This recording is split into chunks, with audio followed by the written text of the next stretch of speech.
Mahua's contention is that she has not broken the law of the land. She's asking what sections of the IPC, what sections of the CRPC has she violated. So how can the ethics panel come to a conclusion that she has to be expelled as a member of parliament when the case is only at best for breach of ethics and impropriety? You know, Zaka, first and foremost, let's be very clear that the ethics committee came into existence way back in 1997, and the powers of the ethics committee are publicly documented.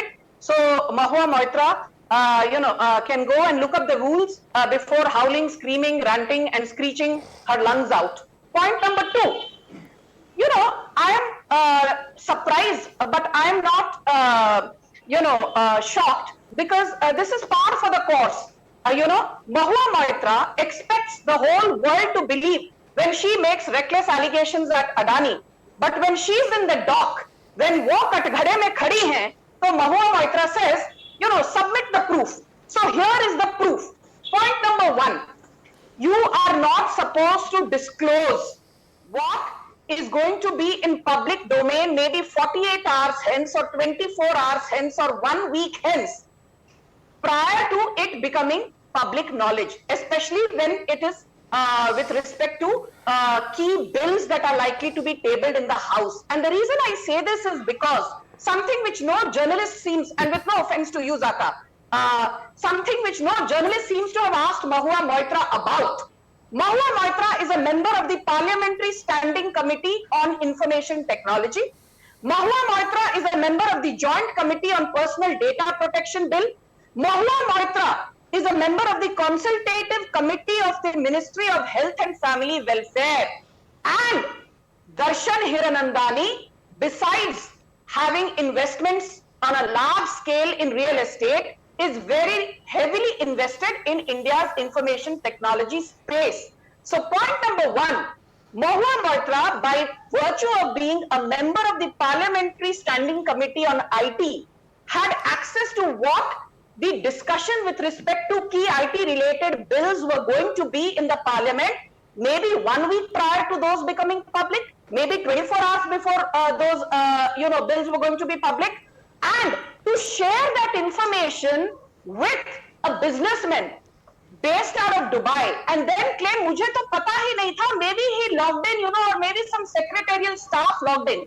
So we went into the details of this. When I say we, I mean the ethics committee. Yeah. And why I said we, because everybody says, oh, ethics committee to BJP ki hai, which is false, but I'll come to that later.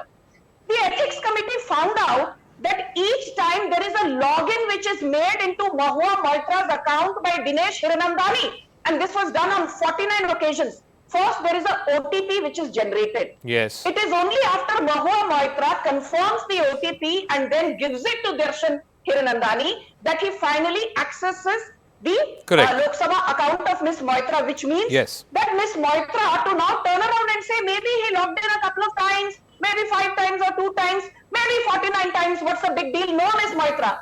Each of the 49 times you got an OTP, each of the 49 times you brazenly and shamelessly shared the OTP with Darshan Hiranandani, and today you're hiding under the cover of misogyny, you're hiding under the woman card which you're playing out brazenly, but nobody's buying it. And last but not the least, okay, Zaka, I believe that, we all have personal lives, but I also believe that when you're a public personality, moral turpitude is something that you have to be very, very conscious about, because anything that you say, anything that you do, anything that you may not say or may not do is also under public scrutiny. Okay. I have one question to ask. Just one question to ask. Quickly, yeah. Thank you. Never have I in any debate said that Jai Anand Dehadrai is her ex-paramour, her jilted lover. But this term was used by Mahua Moitra herself, making her personal life a public spectacle. So Miss Moitra, your ex-jilted lover, is not some rookie. He's an advocate in the Supreme Court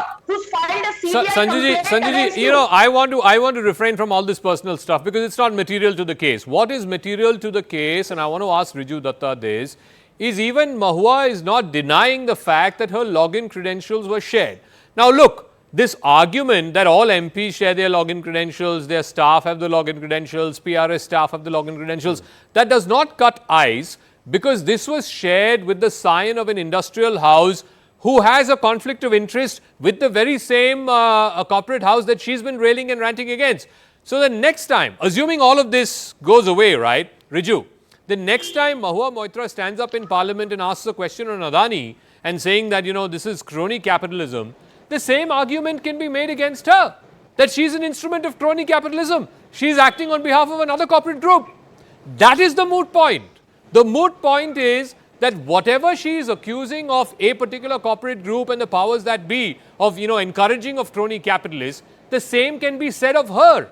And that is where the problem is. The problem is that of hypocrisy. The problem is that of double standards. And that is something that she needs to answer. Riju Dutta. Okay, thank you. And I hope, Zaka, you will give me the equal courtesy of time that you have given BJP.